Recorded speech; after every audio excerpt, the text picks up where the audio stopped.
So the Abandoned Luncheonette is a bookshop and music shop, but also primarily a vegetarian restaurant and coffee shop located in Morristown, New Jersey, right at the railroad tracks, the corner of 3rd and Mill Street. It's a little community space where people gather. So sometimes here at the Luncheonette we have special events. So we might have, like a few months ago we had a bingo night, we have live music, we've done fundraisers where, you know, we make cookbooks and sell those as a fundraiser for the food bank. We've had a food truck called the Chili Banana come and do a pop-up in our store. What else, Dave? We've done a couple movie screenings. We had a book signing with a couple local authors, which was also a food tasting. We've had bingo night, had 45 record night where people bring their own 45s. And we had the guest DJ night where people could program a playlist on their phone or iPod, and we'd take turns playing here. And it's just a nice place to gather. I think people enjoy coming and chatting with us, chatting with the other people they might encounter while they're here. We bought this property and got it up and running again 3 years ago, 2016. But before that, it was vacant for a couple of years. It had been most recently before that a fish and chips place for a little while. It was a luncheonette, kind of a regular breakfast and lunch kind of place for decades that I recall, under various names and various owners. Zach's Restaurant, Mr. B's Depot, the Crossing Luncheonette. And we've heard a lot of great stories about its history going back to the 60s and 70s when it was a corner store, a little general store. And I believe it was built as a general store in 1921. So it's always been this little corner store.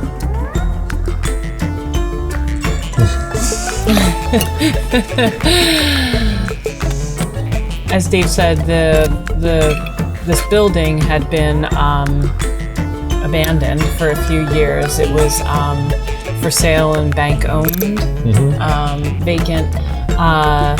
And we would just go on walks around town and kept going past it. And I don't know at what point it became a conversation where we were considering opening something here. Like, wouldn't that be cool?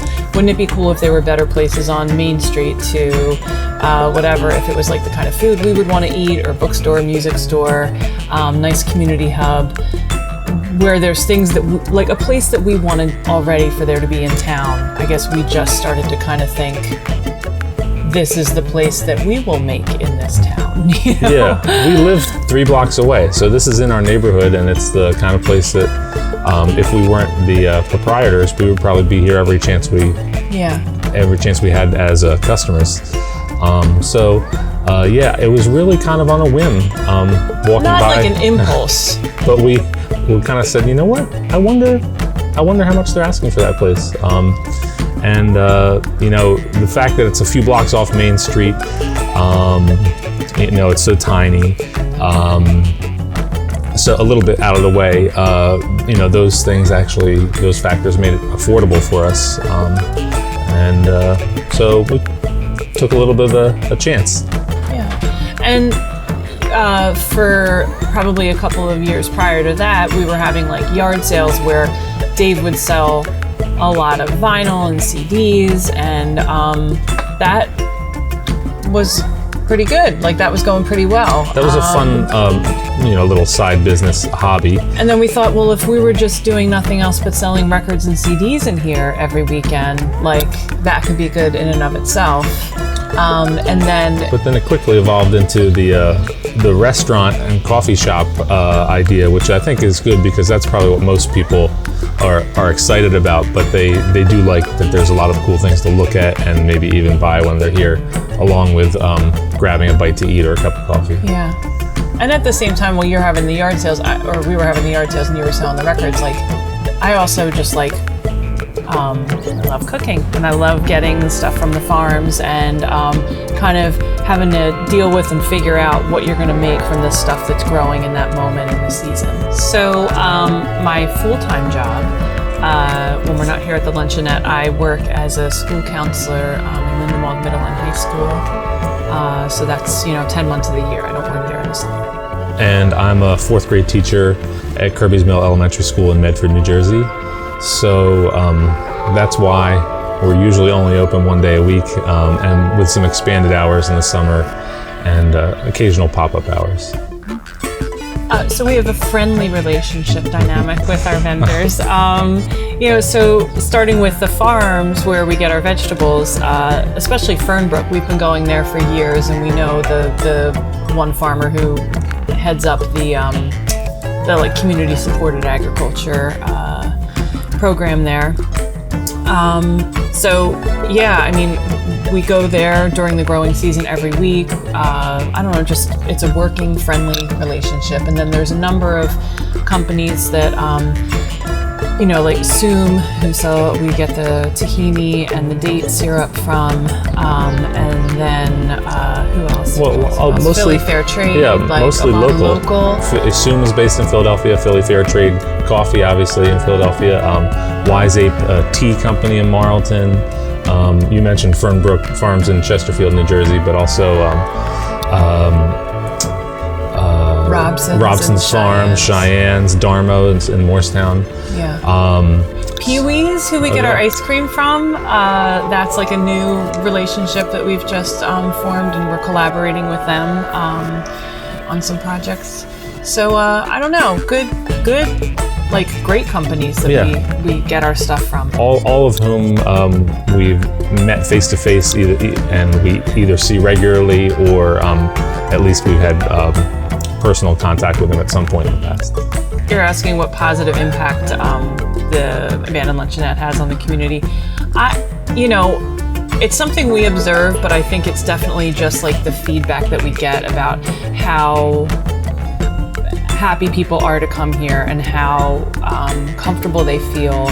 And one thing that we observe is just it's such a small space. So if there's 10 people in here, there's sometimes overlap of conversations, and then people are introducing themselves to each other. And then there's people who have met here who then see each other every week, and they're not friends, and they're not making other plans together, but it's nice how it just forges and builds, positivity between us, And people who live on the block and in the neighborhood have just expressed their appreciation that the place is open and alive again. We've also done some fundraisers to support various local organizations. The South Jersey Food Bank we raised money for. We raised money for Burlington County Contact and the Morristown Library. And we've provided a forum for local creative types. We had a sidewalk sale featuring a local woodworker. We've featured a couple local music artists performing live here, and a book signing that I mentioned, featuring some local authors. So a great place to celebrate the arts and creativity, and just a place where people can feel safe and welcome. Mm-hmm. We've definitely noticed since we opened that there is an interest from younger people younger than us, people in their teens and 20s, for one thing, the great food, interest in vegetarian or vegan food options, but also in holding and maybe buying something that's tangible from the past, books and records and even CDs and DVDs that are something that you can carry in your hand, put on a shelf, look at, enjoy, as opposed to just consuming media as streaming from your phone or files that are saved in the cloud somewhere. I don't know if this is really connected, but I was as you were talking, I was just thinking of how we don't have Wi-Fi here, and how I don't know if that's something that youth are on their phones too much, because we're on our phones too much, but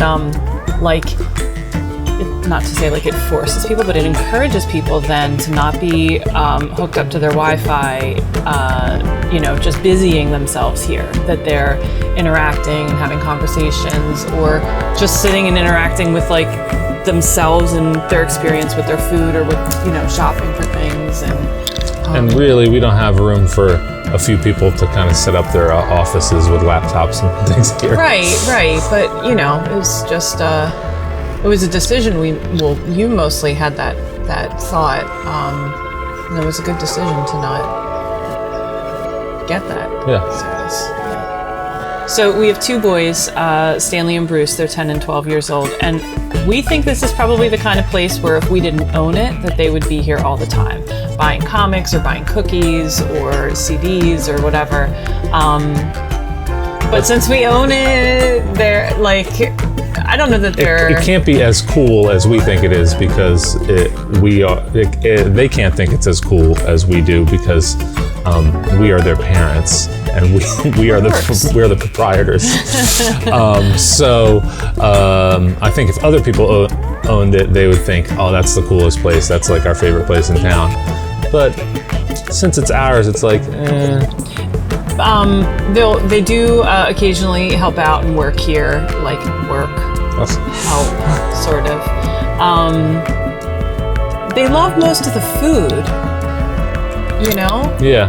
Well, we also thought, when we started realizing that this was going to actually happen, we were thinking, well, as school employees, we can kind of create our own summer employment here, and also when the boys are teenagers, that this could be their job too. So there's a couple, little nice byproducts of having this place. Mm-hmm.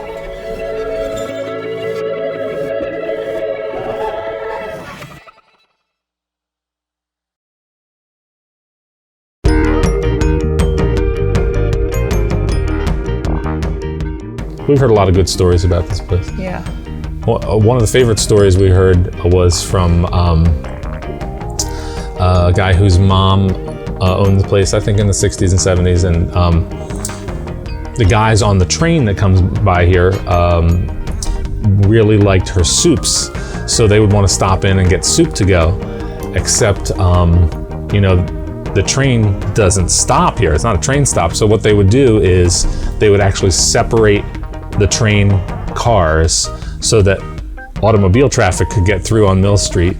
They could actually stop the train, come in here, get their soup, take it on the train, reconnect the cars, and then be on their way.